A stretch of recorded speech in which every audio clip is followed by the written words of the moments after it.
pendapat bahwa meskipun terdengar ideal, tetapi penggunaan AI dalam mengerjakan tugas sekolah harus diperbolehkan memiliki dampak-dampak negatif yang sangat buruk. Yang pertama, ketergantungan. Siswa-siswi akan tergantung pada AI tersebut. Contohnya, ketika bapak ibu guru memberikan tugas kepada mereka, mereka hanya menyalin atau mencari informasi tersebut di AI tanpa memahami isi ataupun tanpa memahami fakta yang sebenarnya. Yang kedua, penggunaan.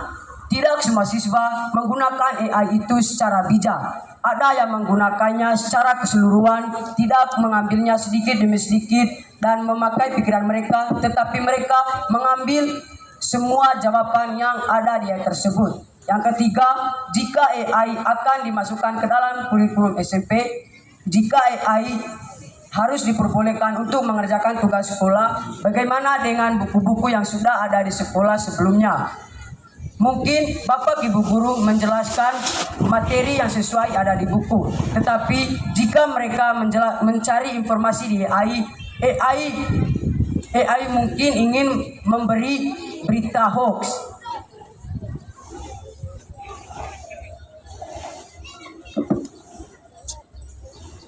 Kadang-kadang juga jawaban yang dihasilkan AI itu tidak benar. Oleh sebab itu, ketika di sekolah, ketika Bapak Ibu Guru bertanya kepada siswa yang sering sekali mengerjakan tugas di AI, dia tidak bisa menjawab. Mengapa? Karena sebelum-sebelumnya dia mencari tugas atau mencari informasi atau mengerjakan tugas di AI tanpa ia memahami isi yang sebenarnya. Sekian, terima kasih.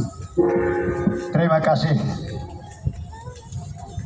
Setelah pembicara tiga dari oposisi memberikan penguatan argumen dan pemberian opsi tandingan, berakhir sudah penyampaian dan adu argumen dari kedua tim ini.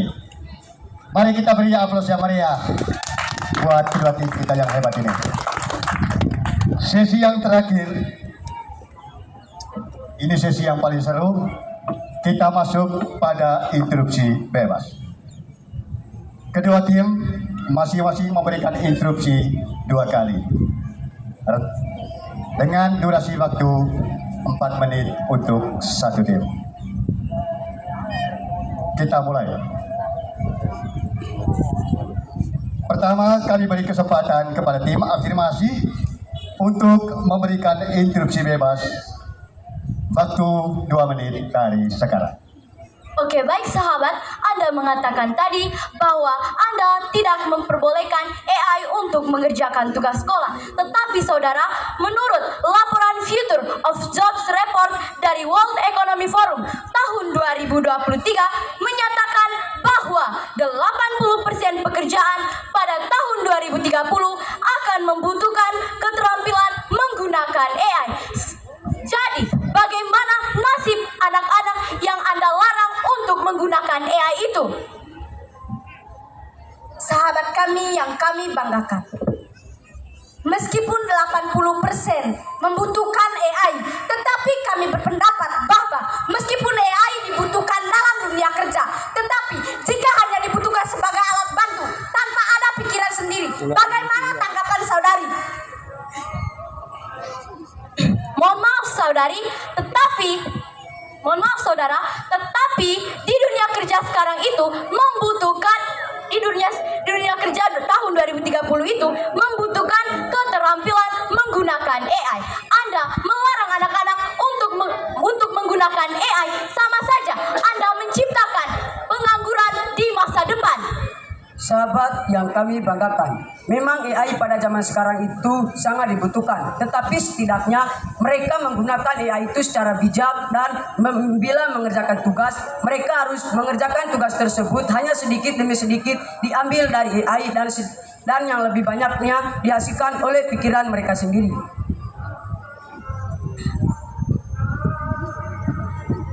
Mohon maaf saudara, Anda mengatakan tadi bahwa mereka menggunakannya sedikit demi sedikit saat diberikan tugas. Anda mendapat data itu dari mana?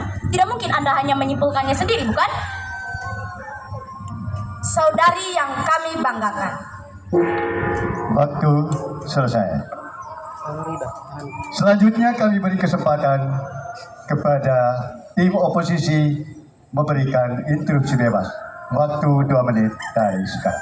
Sahabat kami yang kami banggakan. Tetapi kami berpendapat bahwa AI ini seharusnya tidak diperbolehkan. Karena apa? Karena AI ini menciptakan ketergantungan siswa dan dapat menjadi jalan pintas serta memberikan jawaban yang instan kepada siswa tanpa mereka pahami apa isinya. Contohnya, jika satu anak memiliki tugas dari guru, dia pasti akan mencontohnya di AI tanpa mereka pahami. Akhirnya, jika ditanya oleh guru di sekolah, apakah ini maksudnya? Mereka hanya mengomong dan melihat tanpa mereka pahami. Karena apa? Karena yang kita tahu adalah mereka hanya menyalin semua jawaban yang diberikan oleh AI tanpa mereka pahami. Oke saudara, Anda mengatakan tadi bahwa mereka mengerjakan tugas di AI tanpa mereka pahami. Anda tahu dari mana? Sahabat kami yang kami banggakan, itu adalah dari pengamatan kami. Kami mempunyai sahabat, dia seringkali mengerjakan tugas itu hanya di AI, dan pada saat guru menjelaskan atau menanyakan apa maksudnya, ia hanya melihat tanpa mereka pahami, tanpa ia pahami. Akhirnya ditanya, kamu mengerjakan ini dari mana? Dia pun menjawab, dari pikiran sendiri. Tetapi kami tidak yakin karena jika dia mengerjakannya dari pikirannya sendiri, mengapa dia tidak mengetahui apa maksud dari penjelasan tersebut? Tambahan argumen dari pembicara 2. Selain itu, ketergantungan siswa pada AI sangatlah buruk. Semua siswa akan bergantung pada AI. Mereka sering sekali mengerjakan AI secara keseluruhan tanpa memahami isi yang sebenarnya. Baik, saya akan menjawab pertanyaan yang diberikan oleh teman. Waktu selesai untuk tim oposisi. Terakhir kami beri kesempatan untuk sesi kedua dari tim afirmasi. Waktu 2 menit dari sekarang. Baik, terima kasih atas waktu dan kesempatannya. Saya akan memberikan pertanyaan kepada tim oposisi, yaitu data dari survei Asosiasi Guru TIK Indonesia tahun 2024 menunjukkan 72% guru sudah menggunakan AI untuk membantu membuat RPP dan bahan ajar. Jika guru boleh pakai AI untuk menghemat waktu, mengapa siswa tidak boleh pakai AI untuk memahami pelajaran? Maaf, teman saya ingin melanjutkan. Apakah Anda dapat mencari solusi jika anak tidak diperbolehkan menggunakan AI untuk mengerjakan tugas sekolah dan anak tersebut malu untuk bertanya kepada gurunya? Sahabat kami yang kami banggakan, menanggapi pertanyaan saudari menanyakan bahwa apakah siswa jika tidak mengerjakan, apakah ada solusi lain?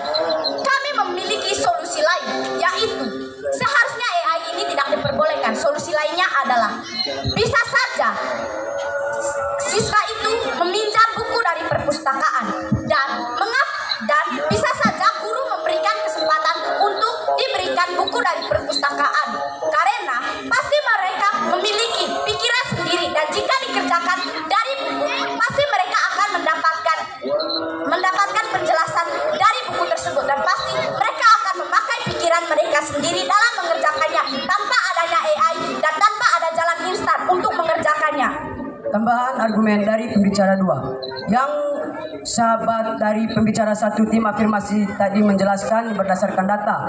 Tetapi setidaknya siswa-siswi itu harus menggunakan AI itu secara bijak, tidak menggunakan AI itu secara keseluruhan. Menambahkan argumen dari pembicara 3, jika diteruskan memberi kebebasan kepada siswa untuk mengerjakan.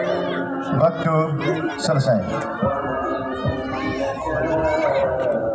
Selanjutnya kami persilakan tim oposisi memberikan instruksi bebas. Waktu 2 menit dari sekarang. Sahabat kami yang kami banggakan, kami tetap pada posisi sangat-sangat tidak setuju dengan penggunaan AI ini yang harus diperbolehkan. Karena apa? Sudah dijelaskan oleh pembicara 1, saya sendiri dan pembicara 3, bahwa AI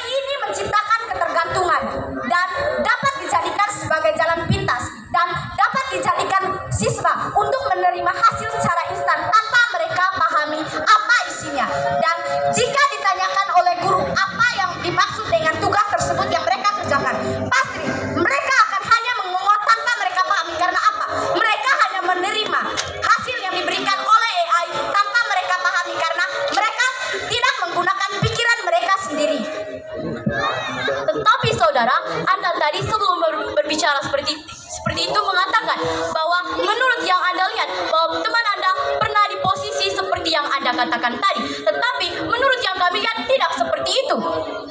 Kami menjawab seperti ini karena yang Anda lihat tadi bukan menurut data. Kami akan mengatakan ya jika itu ada datanya, saudara.